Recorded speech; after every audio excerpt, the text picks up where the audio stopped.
महज 4 सालों में 11 इंडियन न्यूक्लियर साइंटिस्ट की अननेचुरल डेथ 2009 टू 13 के बीच में हो चुकी है, जबकि 1995 से 2010 के बीच में 684 इसरो साइंटिस्ट की मिस्टीरियस तरीके से डेथ हो जाती है। डॉक्टर होमी भाभा का प्लेन ही क्रैश कर दिया जाता है तो विक्रम साराभाई की अनकंडीशनल डेथ हो जाती है। इंडिया अपना क्रायोजेनिक इंजन कभी बना ही ना पाए, इसलिए नंबी नारायण जी को देशद्रोही साबित करने की कोशिश की जाती है। तो कभी साइंटिस्ट इंजीनियर को मारकर उनकी डेड बॉडीज को ट्रेन की पटरी, समुद्र में या फांसी पर लटकाकर एज अ सुसाइड शो किया जाता है। चाहे फिर पिछली सरकार हो या सिर्फ पुलिस, सिर्फ सुसाइड मानकर फाइल्स हमेशा के लिए बंद कर देती है कि कहीं इंडिया यूएसए के रिश्ते बिगड़ न जाए। Father of atomic bomb doctor Homi Jahangir Bhabha की डेथ की वजह इनका पब्लिक इंटरव्यू बना, क्योंकि उन्होंने प्राइम मिनिस्टर लाल बहादुर शास्त्री जी को कन्विंस करने के लिए पूरे इंडिया के सामने रेडियो पर अनाउंस करते हैं कि अगर इंडिया चाहे तो मैं अगले 18 महीनों में ही इंडिया को न्यूक्लियर संपन्न देश बना दूंगा। जनता के प्रेशर के कारण शास्त्री जी ने न्यूक्लियर बम बनाने की परमिशन दे दी,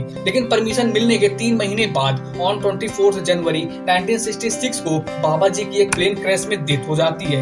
एयर इंडिया बोइंग 707 बॉम्बे से न्यूयॉर्क जा रहा था, लेकिन माउंट ब्लैंक में प्लेन क्रैश हो जाता है। इस प्लेन क्रैश की थ्योरीज तो बहुत है, लेकिन 2008 में CIA central intelligence agency of America के ऑपरेशन डायरेक्टर रॉबर्ट क्राउली अपने इंटरव्यू कन्वर्सेशन विद क्रो में क्लियर किया है कि 1965 इंडिया पाक वार में इंडिया की विक्ट्री से अमेरिका चिंतित था और भारत को as a emergency of nuclear power देख रहा था।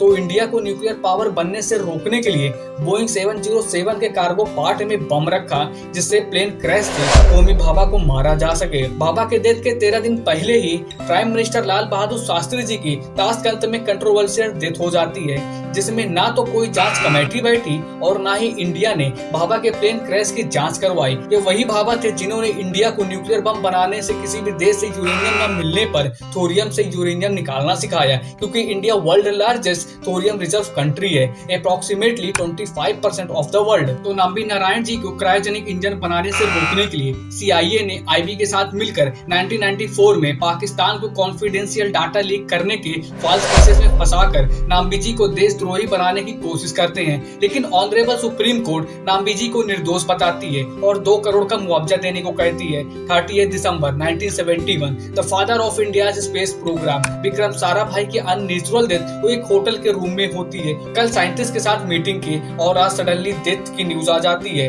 डॉक्टर नाम्बी जी ने अपने बुक में डिस्क्राइब करते हैं कि साराभाई के अननेचुरल डेथ के पीछे इंटरनेशनल कॉन्स्पिरेसी है, because Sarabhai was a very careful with his health, never smoked in his life और ना ही कभी ड्रिंक किया। तो देश के इतने बड़े साइंटिस्ट की अननेचुरल डेथ कैसे हो सकती है? उनका पोस्टमार्टम भी नहीं होता। नाम्बी जी ने साराभाई की मिस्ट्री को होमी भाभा की डेथ मिस्ट्री के साथ ही जोड़कर देखते हैं। दिसंबर 2009 2 यंग न्यूक्लियर साइंटिस्ट उमंग सिंह और पार्थ प्रतिम बाग की भाभा एटॉमिक रिसर्च सेंटर के 3rd फ्लोर मॉड्यूलर लैब में आग लगने से जलकर उनकी मौत हो जाती है, लेकिन डिपार्टमेंट ऑफ एटॉमिक एनर्जी के अनुसार कोई भी रिएक्टर रेडियो एक्टिव एलिमेंट वहाँ पर मौजूद ही नहीं था। लैब में गलती हो सकती है, लेकिन दोनों साइंटिस्ट किसी भी तरह की कोई इन्फ्लेमेबल एलिमेंट के साथ डील ही नहीं कर रहे थे, तो आग कैसे लग सकती है?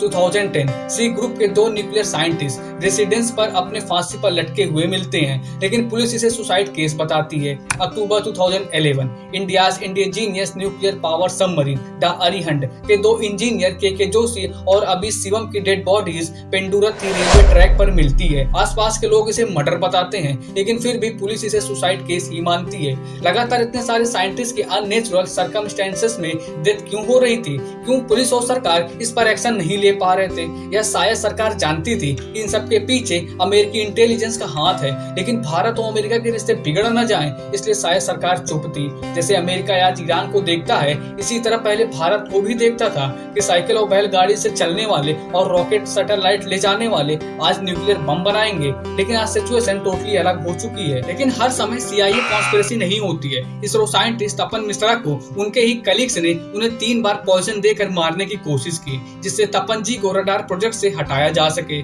तपन जी फेसबुक ट्वीट के जरिए पूरी बात रखते हैं। जहर में इन्हें आर्सेनिक दिया था, क्योंकि आर्सेनिक में टेस्ट, कलर और स्मेल कुछ भी नहीं होता है। नाखून, स्किन सब कुछ शरीर से अलग होने लगता है। गृह मंत्रालय की निगरानी और सही समय में इलाज होने से इन्हें बचा लिया जाता है। अगर आर्सेनिक की एक फिक्स क्वांटिटी शरीर में पहुंचती है तो उससे डेथ भी हो जाती है। तो पोजीशन के लालच में साइंटिस्ट एक दूसरे के जान के दुश्मन बने हुए हैं।